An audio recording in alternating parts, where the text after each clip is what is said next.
In a quiet lakeside town, where silence often spoke louder than words, a scarred German shepherd appeared out of nowhere, broken, bruised, and alone. No one could have predicted what he would become. Not a threat, not a burden, but a guardian. When a little boy wandered too close to danger, this wounded dog did the unthinkable, and everything changed. Stay with us. What happens next will warm your heart and restore your faith in second chances. The morning sun rose sluggishly over Lake Marigold, casting its reflection across the silver-blue water like broken glass. The sky above the small town of Willow Bend in Minnesota still held traces of last night's storm, thin gray clouds drifting lazily and puddles glimmering in the cracks of the old wooden docks. There was a chill in the early air, the kind that carried silence with it, as if the world itself was still holding its breath. On the eastern edge of the lake stood a modest cottage with peeling white paint and a porch that creaked under its own weight. The Miller home, quiet, tired, stubbornly standing like the woman who kept it together. Sarah Miller stood barefoot on the dew-kissed porch steps, arms crossed over her faded flannel robe.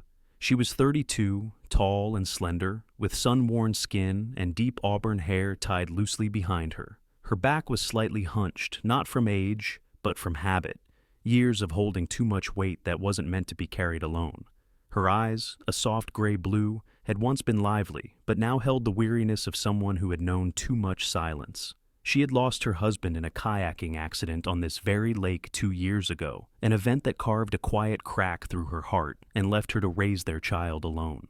She listened. No bird song, just the soft gurgle of water and the gentle splash of something out by the reeds. And then, a whimper, barely audible. She turned her head, heart quickening. Another whimper, rough and low, like it belonged to something too tired to cry louder. With cautious steps, she moved down the muddy slope behind the house, where the lake pressed up against the wild grasses and cattails. And there he was. A large German shepherd lay curled in a damp bed of moss, one front paw tucked tightly under his chest. His fur, once perhaps a deep sable, was now caked with mud and streaked with burrs. His ribs showed slightly through his thick coat, and one of his ears had a jagged notch at the tip. But it was his eyes that froze her in place, dark, intelligent, and alert despite the pain. He didn't snarl, didn't bark. He simply stared at her, unmoving. Sarah crouched, careful to keep her voice low and even. "Hey there. What happened to you?" She extended her hand but didn't approach. The dog flinched slightly, then looked away. Not in submission, but something closer to shame. It was a gesture that pierced something inside her. Just then, a small voice called from the porch behind her. "Mommy?" Aiden, her 2-year-old son, toddled toward the stairs in his footy pajamas. He was a small boy with round cheeks, tousled blonde hair, and wide brown eyes that always seemed just a little lost. He hadn't spoken much since the accident. Doctors called it delayed speech development. Sarah called it something else. Grief that didn't know how to make noise. She turned and held up a hand to stop him. "Stay there, baby." The dog had raised his head at the sound of the boy's voice. He didn't growl or shy away. Instead, his ears twitched and he let out a huff, laying his chin back on the ground. Sarah looked from the dog to her son, then back. The whimper came again, softer this time. She knew he was hurt, and the thought of leaving him there to suffer gnawed at her. Against better judgment, hers, and certainly the town's, she made a decision. By mid-morning, she had managed to coax the dog into a blanket and hoist him into the back of her old Subaru. The trip to the local vet clinic was out of the question. It was closed for the holiday. So she brought him inside, laid him by the fireplace on a pile of towels, and offered water and canned chicken broth. He didn't eat, just rested his head and watched her like he wasn't sure she was real. That afternoon, as the sun broke through and warmed the cottage floorboards, a shadow darkened her doorway. Mr. Calvin Marsh, the neighbor from 3 houses down, leaned against her porch railing with his arms crossed and disapproval etched into every wrinkle on his weathered face. Calvin was in his late 60s, a retired forest ranger with sharp eyes and a voice like gravel. He had a gaunt frame and wore the same green canvas jacket every day, no matter the weather. His wife had passed a decade ago, and ever since, he had made a quiet mission out of patrolling the neighborhood for what he deemed potential threats, including, it seemed, stray dogs. "Sarah," he called out, squinting through the screen door, "heard you took in a mutt." She stepped outside, arms folded. He's injured. I'm just helping him recover. You know what kind of dog that is? Shepherd like that, trained or not, can rip a kid apart if they're spooked. You got Aiden to think about.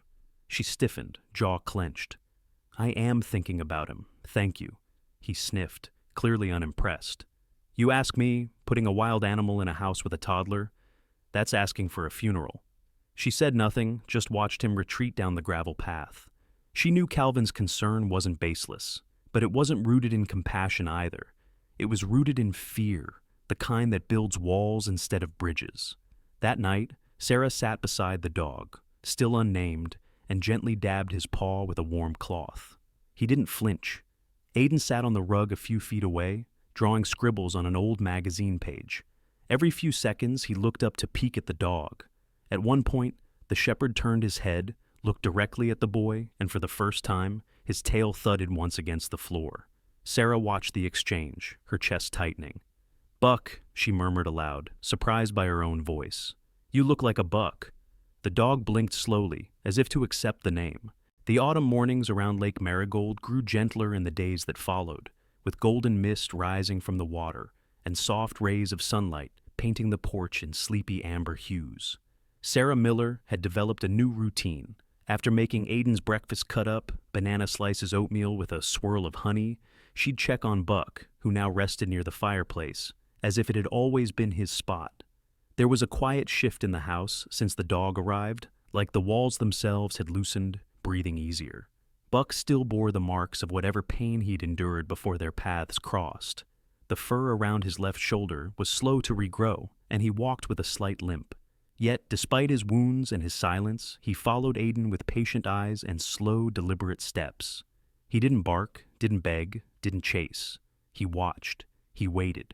And somehow, in that stillness, Aiden had found something he never had before: focus. Sarah noticed it the first time Aiden approached Buck with a toy truck. Normally, her son would play in short, chaotic bursts of tension, bouncing like a rubber ball. But that morning, Aiden sat beside Buck, quietly rolling the truck back and forth across the rug, his small shoulder pressed into the dog's flank. Buck didn't move. His eyes half closed, ears relaxed, tail thudding once in slow rhythm. And Aiden, still and content for nearly 20 minutes, looked up once to whisper, Buck. It was the first time he had said the name out loud. Sarah nearly dropped her coffee. That night, after tucking Aiden into bed, she found herself outside on the porch blanket draped over her shoulders. The lake shimmered under moonlight.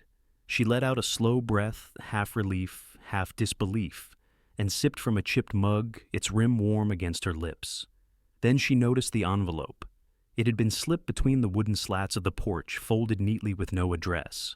Just her name in thick, deliberate handwriting, inside a single sentence written in block letters. A dog like that doesn't belong near a child. No signature, no explanation. She stared at the paper fingers tightening.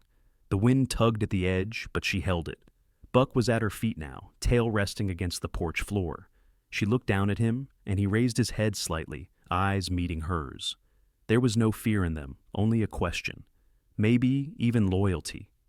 The next day, Sarah took Buck to the only veterinarian still working weekends in Willow Bend, Dr. Ben Carter. Ben was in his early 40s, lean but broad-shouldered, with sleeves always rolled halfway up his forearms, as though perpetually mid-task. His dark hair was touched with gray at the temples, and he wore wire-framed glasses that slid down his nose when he focused too intently.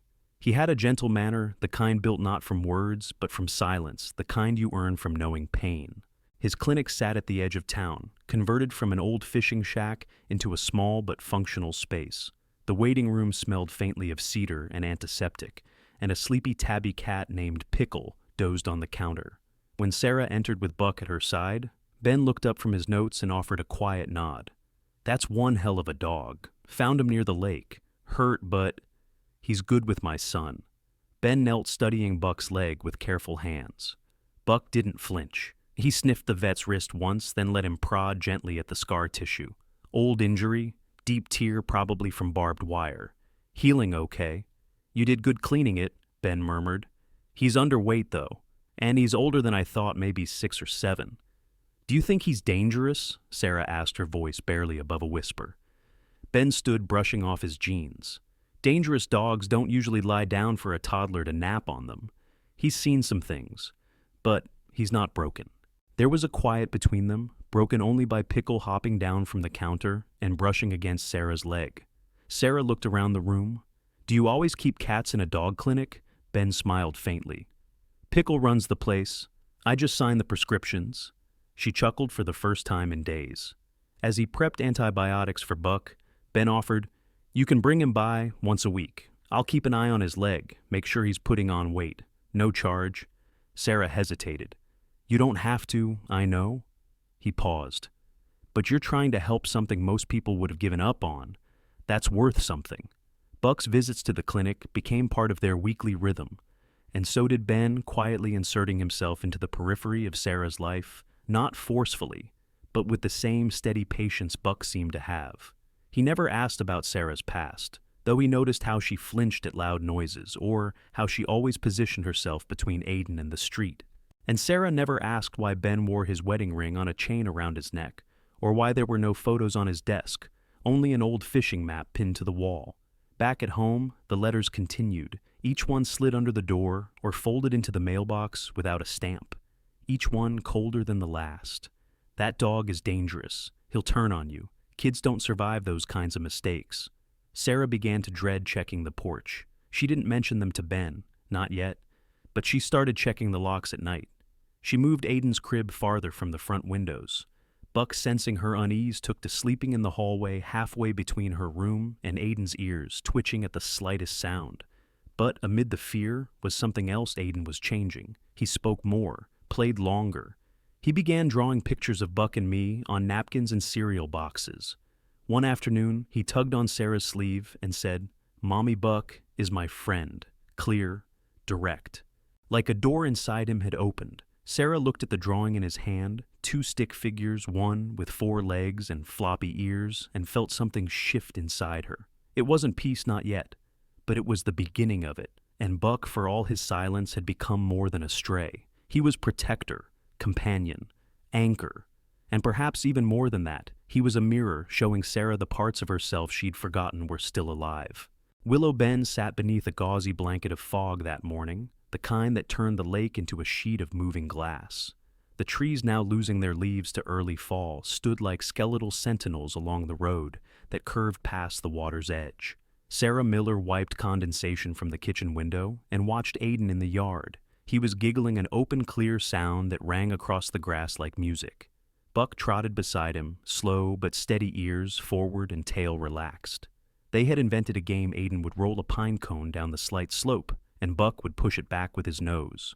It wasn't fetch, it was communion. Sarah, still tall and lean in her soft denim shirt and boots caked with morning mud, stood silently, a dish towel in her hand. Her eyes lingered on them. Aiden's words had become clearer. Longer sentences, more questions. He'd even begun humming to himself in the bath. Something about the dog, his stillness, his steadiness was doing what no therapy had managed to accomplish. That same afternoon, as Sarah loaded groceries into the back of her Subaru outside Willow Bend's only market, a stranger approached her. He was in his 50s, broad-shouldered and well-groomed, with short-cropped gray hair and the kind of posture that spoke of years in uniform. His eyes, sharp and calculating, studied her with polite detachment. He wore a simple dark jacket, jeans, and black boots that still bore traces of travel dust. "Excuse me, ma'am," he began, his voice deep but even. "I'm looking for a dog, a German shepherd, large, male, about 6 years old. Might answer to Ranger." Sarah's stomach knotted. She placed a hand on the edge of the car door. "There are a lot of shepherds in Minnesota. Not like this one," he replied. He reached into his jacket and pulled out a worn photo. A younger Buck, ears perked, sitting at attention in a desert setting, wearing a tactical harness. His eyes were unmistakable. The man offered the photo. "My name's Jacob Holloway, former Army K-9 handler. I'm looking for a dog who went missing on a mission 2 years ago in Syria. There was a blast. We lost communication. Some of us thought he was gone, but then I heard a whisper someone in this town had seen a dog like him." Sarah's fingers gripped the door tighter.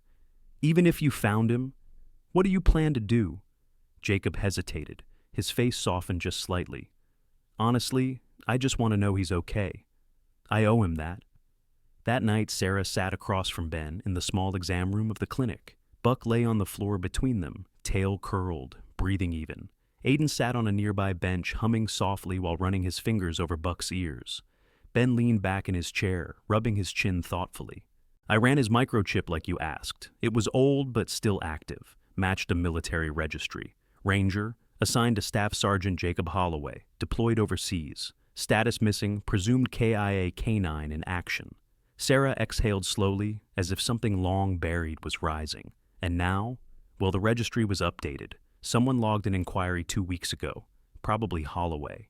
He didn't file any formal claim, just left a note on the file. If found, let him stay. He's earned peace. Ben passed her a printed page, the note highlighted. Sarah stared at it silent.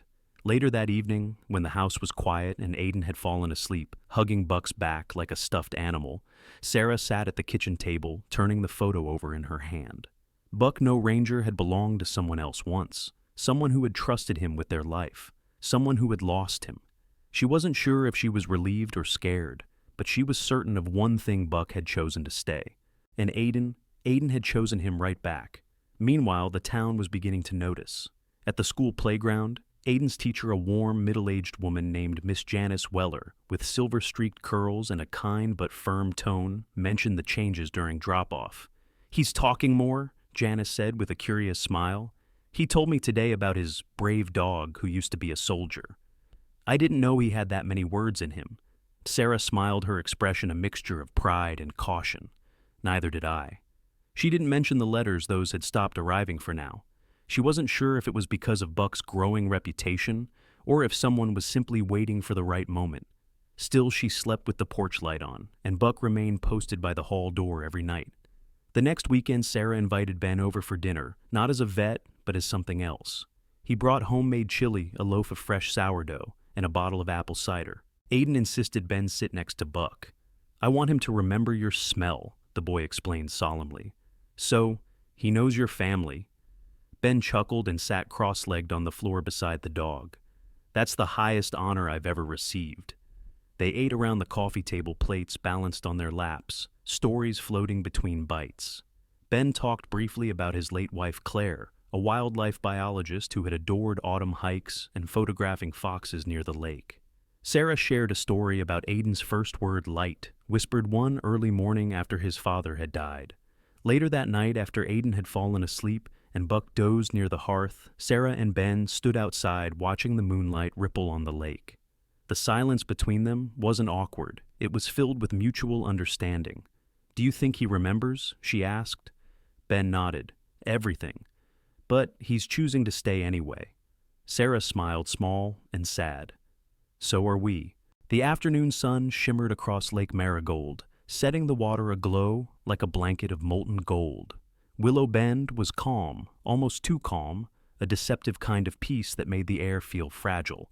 The Miller house, with its weathered white siding and front porch draped in wind chimes, stood still in the breeze. From inside the kitchen, Sarah Miller moved between the counter and sink, humming under her breath as she chopped vegetables for soup. The warmth of the stove and the scent of rosemary filled the room. Sarah's tall, slender frame moved with a practiced rhythm, but the ease was new. She wore a faded flannel shirt sleeves rolled up to her elbows, and her auburn hair was braided loosely down her back. There was a softness to her face, lately lines around her eyes that once spoke only of fatigue now held a flicker of relief. Buck had brought that into her home, or rather into her son, and because of it, she had chosen to keep him even after the letters. They had stopped 2 weeks ago. Perhaps the writer had given up, or perhaps they were waiting for something. Either way, Sarah had thrown the last one into the fire without reading it.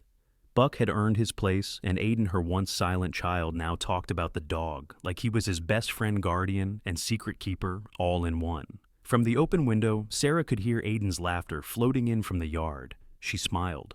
Outside, the little boy, 2 years old, curly-haired and full of motion, was waddling across the grass, clutching a red ball. Buck trotted beside him, alert, but relaxed his ears, flicking with every gust of wind. Autumn had begun to strip the trees, their red and yellow leaves crunching underfoot. Sarah glanced down to wipe her hands, then turned back to the sink. A pot of soup bubbled behind her. Then came the sound. Not the soft chuff Buck sometimes made when amused. Not the protective growl he used when the mail truck passed too close. This was sharp, Bark after bark, fast, fierce, and panicked. Sarah's spine straightened. She rushed to the window, heart already pounding. Through the glass, she saw chaos. Buck lunged at Aiden's shoulder, hitting the child full force. Aiden tumbled backward, his small frame sprawling onto the grass. Before Sarah could scream, Buck clamped his teeth around the back of Aiden's shirt and yanked him across the ground. It wasn't a tug, it was a full pull, a snap of movement that made Aiden's legs flop like a rag doll's. Sarah's body turned to stone. No breath, no thought, only instinct. She crashed through the screen door, bare feet slamming against the porch steps as she ran. "Buck!" She screamed the name ripping from her chest. "Get off him!" She couldn't see blood, couldn't hear Aiden crying. Everything blurred. All she saw was a 90-pound dog dragging her child. The ground narrowed beneath her feet, her mind flooded with every nightmare she'd buried, all the warnings, all the letters. Too late. I knew it. I knew this would happen. Her throat burned as she ran. Aiden was on the ground now, crumpled silent. Buck stood over him, panting hard. The dog's eyes were wide, ears flattened. Sarah didn't stop. She threw herself between them, shielding Aiden with her body, arms trembling as she prepared to fight the dog she once trusted. Buck didn't move. He didn't growl. He didn't lunge. He stepped back, chest-heaving tail, low gaze, shifting from Sarah to something just over her shoulder. Sarah turned, and there it was, curled in the tall grass, nearly hidden beneath leaves and shadow. A snake, long, slender. Its scales shimmered with red, yellow, and black bands in a fatal sequence. Red on yellow. Coral snake. One of the deadliest in North America. It had been just feet from where Aiden was playing. Time bent inward. Her knees gave way. She dropped to the ground beside her son and pulled him into her arms. Aiden whimpered, confused but unharmed. There was dirt on his cheek and grass in his hair, but no wounds, no blood, just a wide-eyed stare. Sarah turned slowly toward Buck. The dog stood a few steps away, body trembling slightly as if unsure whether he'd done the right thing. His eyes locked with hers, not wild, not angry, just tired. A silent question hung in the air. "Do you trust me now?" Sarah swallowed back the sob rising in her throat. "You were trying to save him," she whispered. Buck sat, ears still twitching. The snake, sensing too much movement, slithered deeper into the brush and vanished. Sarah couldn't move. She cradled Aiden against her chest, her breath shallow, her pulse loud in her ears. She had been ready to strike Buck, to fight him with her bare hands if she had to. And he had only been protecting the boy who had become his world. From the porch, gravel crunched. Ben Carter appeared at the edge of the yard, holding a small paper bag. He froze at the sight. Sarah crouched over Aiden. Buck, sitting rigid nearby, and tension crackling in the air like a broken wire. "What happened?" he asked. Sarah looked up, eyes glassy. "He saved him. From a coral snake." Ben set the bag down, slowly, gaze shifting from Buck to the grass. "Where's the snake now?" "Gone," she said hoarsely. It was right there. Ben approached cautiously, then crouched beside Buck. He reached out, brushing the fur near the dog's shoulder. "He didn't get bit." "No," Sarah replied, hugging Aiden tightly. "But I almost tore him apart, thinking he had turned on us." The sun had dipped lower, casting the lake in dusky gold. Wind rustled the leaves, and somewhere far away, a bird called once and fell silent. Back in the house, Sarah bathed Aiden in silence. The boy played with his toy boat, unaware of how close he'd come to tragedy.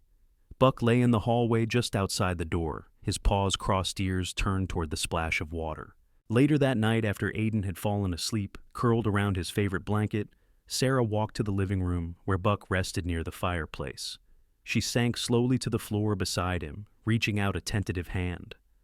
"I thought you were hurting him," she said softly, "and you were saving him." Buck didn't move, but his eyes closed for a moment, as if accepting her apology. "I'm so sorry," she whispered, burying her face into his fur. "I doubted you." Ben, standing quietly by the doorway, didn't speak. He knew this wasn't a moment for words. He simply dimmed the light, then sat beside them, one hand resting gently on Buck's back. Outside, the lake was still. But inside, something had shifted forever. The morning after the incident arrived with a strange stillness. Fog clung low over Lake Marigold, turning the surface into a soft blur of silver, like a secret whispered between trees. Sarah Miller stood at the kitchen sink, her hands resting on the edge, unmoving. Her reflection in the window looked older today, her slender frame tense, her auburn hair still damp from a restless night. She had barely slept. In the next room, Buck lay curled on the rug, his breathing slow, uneven. His front leg was swollen, and he had licked it raw. Aiden sat nearby, unusually quiet, cradling his stuffed bear and watching Buck with wide, sad eyes. He didn't understand fully what had happened, but he knew his friend was hurt, and that alone made him more subdued than Sarah had seen in weeks. The sun had barely begun its rise when Sarah bundled Buck into the back of her Subaru. She laid down an old blanket and gently coaxed him inside, whispering soft apologies between every labored movement. The dog didn't resist. His body trembled slightly and his eyes were glassy. She could see now what she hadn't realized the evening before: he had been bitten. The wound high on his front leg near the joint was red and swollen, already leaking fluid. A crescent of puncture marks bloomed against his skin. Ben Carter's clinic sat quiet in the early light. The faded blue sign above the door read, "Marigold Veterinary Services," and the smell of pine and antiseptic drifted from the open windows. Sarah burst through the door, with Buck's weight dragging against her shoulder. Ben was already inside. He wore an old gray hoodie, his hair tousled as if he had been sleeping in the back room. When he saw Sarah, disheveled, barefoot, panic in her eyes, he moved without a word. They lifted Buck together onto the exam table. Ben's fingers worked quickly, gently parting fur, checking vitals, examining the wound. His expression grew grim. "Rattlesnake," he murmured, reaching for his drawer. "One of the bigger species, judging by the bite size." Sarah's voice trembled. "Will he make it? I need to start anti-venom immediately. We have a window, but it's short." Ben turned to her, meeting her gaze. "Sarah, I'm going to need your help. Hold him still. Talk to him. He knows your voice." Sarah placed her hand on Buck's head, her palms shaking. "It's okay, boy. You're safe now. We're going to fix this, I promise." Buck blinked slowly. A small flicker of his tail thumped against the table once before falling limp again. As Ben administered the anti-venom through an IV drip, the door creaked open behind them. "Everything all right in here?" The voice was low, scratchy with age, but unmistakably cautious. Sarah turned. It was Mr. Calvin Marsh. He stood just inside the doorway, wearing his usual olive jacket and a weathered baseball cap. His lined face, framed by gray stubble, was drawn with concern. His boots tracked in dust from the morning road, and his eyes settled not on Sarah or Ben, but on Buck. Calvin was the kind of man who didn't offer words lightly. In his late 60s, a retired forest ranger with years of hard winters and solitude behind him, he had always been known around town as a man who believed more in fences than bridges, especially when it came to dangerous animals. Sarah stiffened. "He saved Aiden," she said almost defensively. There was a rattlesnake. Buck got there first. Calvin's lips pressed into a thin line. He walked closer, slowly, deliberately, and stopped beside the table. He looked at Buck, then at the IV, then back at the dog's face. "I saw it," he said simply. Sarah blinked. "You did?" "I was walking down to the dock, checking the water levels," he replied. "Heard the barking. Then your boy's scream. Came around the bend just in time to see that mutt throw himself between the kid and something moving in the grass." He looked Sarah in the eyes, his gaze softer than she'd ever seen it. "I thought he was going to maul the boy. But he wasn't aiming at the kid. He was looking at something else. That dog wasn't fighting a child. He was shielding one." Ben glanced between them, quietly returning to his work. Buck's breathing began to even out the swelling, still severe, but no longer spreading. Calvin pulled off his cap and scratched his head. "Back in '92, I lost my son to a rattler. We were hiking near Ely. He reached for a lizard under a rock, and that was that.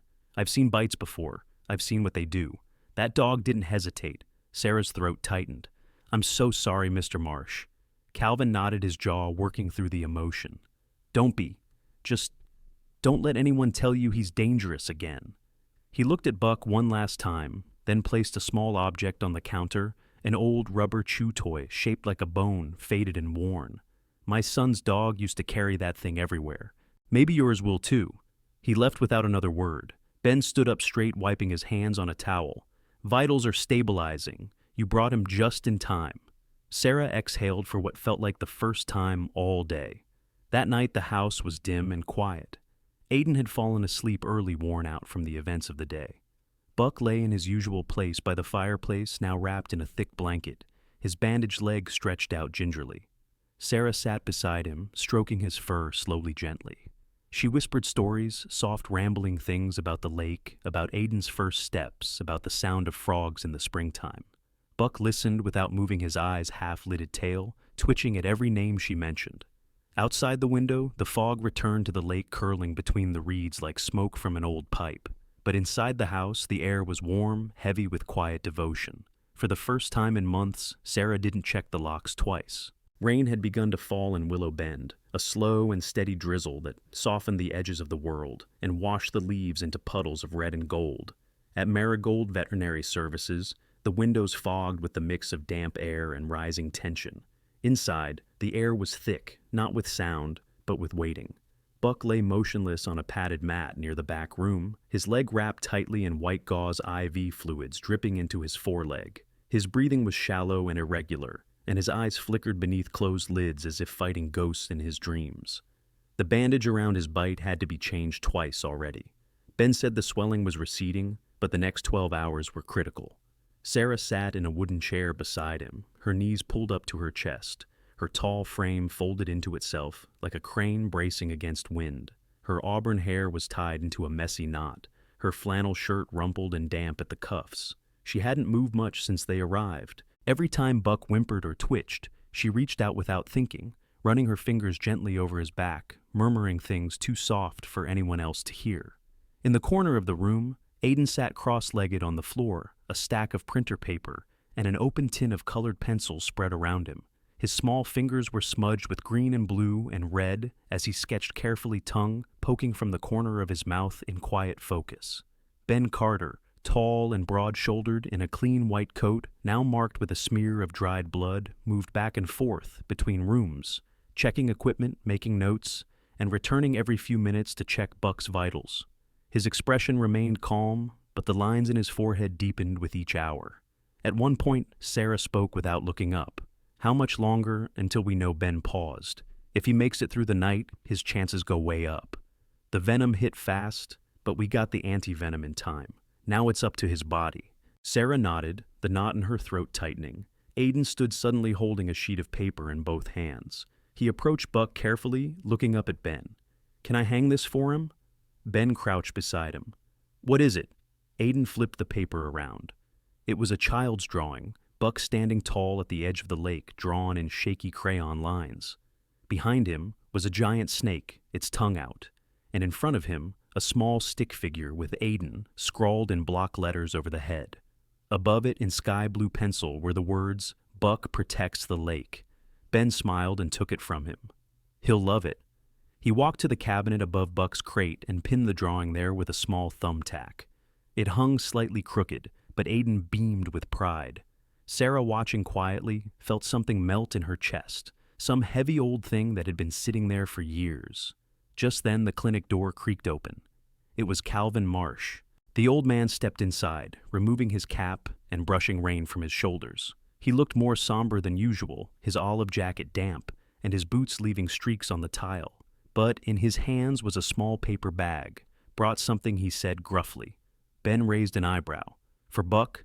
Calvin nodded and reached into the bag. What he pulled out was a worn rubber toy yellowed with time, shaped like a bone with faded red lettering. He turned it in his hands once before offering it to Sarah. "My boy's dog Scout used to chew on this thing every night. Kept it by his bed even after he got too old to play. After the accident, I couldn't throw it away. Thought maybe your guy could use it now." Sarah stood and took it gently. Her fingers brushed against his. "Thank you, Mr. Marsh." He cleared his throat. "Name's Calvin." She gave a small smile. "Thank you, Calvin." He looked down at Buck, his expression unreadable. Then with one hand, he reached forward and set the toy beside Buck's paw. The dog didn't move, but a faint flick of his ear suggested he knew. "I'll be back later," Calvin said already halfway to the door. "You just keep doing what you're doing." He left as quickly as he'd arrived. Ben glanced at Sarah. "He's not the type to visit sick animals." Sarah chuckled a weak sound. "He's not the type to talk either." They fell into silence again. The clinic grew dimmer as clouds thickened outside and the rain deepened into a rhythmic tapping on the roof. Ben brought out 2 cups of hot tea and left one on the floor beside Sarah. She wrapped her hands around it like it was the only warm thing left. That night, Sarah refused to leave. Ben offered the small cot in the back room, but she remained on the floor beside Buck, her hand never straying far from his fur. Aiden eventually curled up beside her blanket, tucked around his small shoulders, breathing even. Ben dimmed the lights, locked the doors, and stayed nearby, flipping through an old veterinary manual, more to stay awake than to study. Sometime before dawn, Buck stirred. It wasn't much a groan in his chest, a twitch of his paw, but it was enough to snap Sarah awake. She knelt quickly, brushing her hand down his side. Buck. He opened his eyes slowly. They were cloudy but alert, and when they met hers, his tail moved once, then again. Ben rushed over, checking the IV, checking his heart. After a long moment, he looked up. He's stabilizing. His pulse is stronger. He's coming back. Sarah didn't cry, not this time. She just leaned forward, pressing her forehead to Buck's eyes closed. "You made it," she whispered. "You stubborn, beautiful thing. You made it." Buck let out a long, tired breath and drifted back into sleep. In the morning, when Aiden woke and saw Buck breathing steadily, he threw his arms around the dog without hesitation. "Told you," he said confidently. "Buck always wins." The drawing still hung above the crate, fluttering slightly in the breeze from the heater. The words simple, childlike, true seemed to echo in the room. Buck protects the lake. But now it was clear to everyone that Buck did more than that. He protected what mattered most. Autumn had deepened by the time Buck returned home. The trees around Lake Marigold stood ablaze in hues of fire and copper, their reflections rippling across the surface of the water like stained glass. The air had grown cooler, sharper, hinting at the coming winter, but within the Miller home, warmth had never been more present. Ben had driven them back himself, Sarah, Aiden, and Buck, who lay curled in the back seat atop a thick quilt. His bandaged leg was still stiff, and his strength hadn't fully returned, but his eyes were alert, and when the tires crunched onto the familiar gravel driveway, his ears perked at the scent of home. Sarah stepped out first, brushing loose strands of auburn hair from her face. She was thinner than she had been weeks ago, but she stood taller now, as though something in her spine had straightened, perhaps trust, or simply survival. She opened the back door, crouched beside Buck, and whispered, "We're home, sweetheart." Buck tried to lift himself, faltered, then tried again. His muscles strained and his body trembled, but he pushed forward until he saw Aiden standing on the porch. The boy stood quietly, bundled in a navy hoodie 2 sizes too big. His curls peeked out from under the hood, and in his hands he clutched the drawing he had made days earlier, the one with Buck, the lake, and the snake. As Buck stepped forward slowly, carefully, Aiden bounded down the stairs and threw his arms around the dog's neck. "You came back," he whispered, then louder for everyone to hear. "Buck is my hero." It was the first full sentence he had ever spoken without prompting. Sarah covered her mouth with both hands, but the tears slipped through anyway. She sank to her knees beside them, wrapping them both in her arms. For a long moment, none of them said anything. There was no need. Love filled the space where words had once been needed. That evening, Sarah sat at the small desk in her bedroom, the glow from the lamp casting warm light across the walls. Buck lay at the foot of the bed asleep, but peaceful, his breathing slow and even. Aiden, having refused to sleep in his own room, curled beside him with one hand resting on Buck's back. Sarah opened her laptop, stared at the blank screen for a moment, then began to type. The words came in a soft rush, raw, unedited, honest. 2 weeks ago, I thought I was doing something reckless by rescuing a dog with a broken past. Today that dog saved my son's life. He didn't hesitate. He didn't flinch. And I almost didn't trust him because of his scars. But this scarred, silent dog has taught my son how to speak, how to feel safe, and how to love. His name is Buck, and he is our hero. She posted it on her local neighborhood page, expecting nothing. But the response came like a wave. Within hours, comments poured in, people she knew, people she didn't, parents, veterans, rescue volunteers. The story spread across the town and then beyond it. A photo of Buck head, wrapped in a cozy flannel scarf, Aiden asleep beside him, went viral overnight. People wanted to meet the dog who had once served overseas and was now a guardian on the quiet shores of Willow Bend. The next morning, Sarah woke to knocking at the door.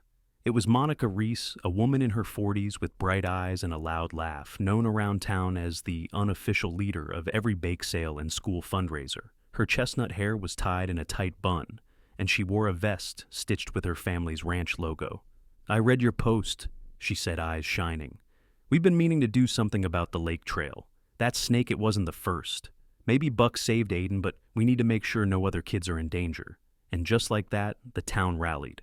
By that weekend, a group of volunteers, young and old, gathered along the edge of the lake. They cleared brush, removed overgrown reeds, and dug post holes in a straight line up to the docks. And there, hammer in hand, stood Calvin Marsh. He worked in silence, sleeves rolled up, planting each post with meticulous care. His weathered hands moved with purpose, his brow furrowed with concentration. At one point, Monica offered him lemonade and joked, "Didn't think you even owned a hammer, Cal." He just grunted. "Guess the mutt deserves a better fence." Sarah watched from her porch, one arm wrapped around Aiden, the other stroking Buck's back. Her heart swelled with something that felt both new and ancient belonging. Later that afternoon, as the sun dipped low and turned the lake gold again, Calvin approached the porch. He nodded at Buck, who lifted his head slightly in greeting. "I was thinking," Calvin said, his voice rough but steady, "when the snow hits, we might string up some motion lights down by the reeds." "Keep the snakes away early," Sarah smiled. "That's a wonderful idea." He nodded, then cleared his throat. "He's a good dog." "We know," Aiden said, peeking from behind Sarah's side. Calvin glanced down at the boy. "And you've got a good voice. Don't stop using it." Aiden smiled shyly, then slipped inside. Sarah looked back at the lake, then at the fading fence posts along its edge. "Thank you, Calvin, for everything." He tipped his hat and walked away. That night, when the stars came out and the cold crept in, Sarah lit a fire and curled on the couch with Aiden beside her and Buck at her feet. The news segment had aired by then, "Rescue Dog Becomes Child's Guardian Angel." She didn't watch it. She didn't need to. Her world was right there in the glow of firelight and the quiet rhythm of Buck's breathing.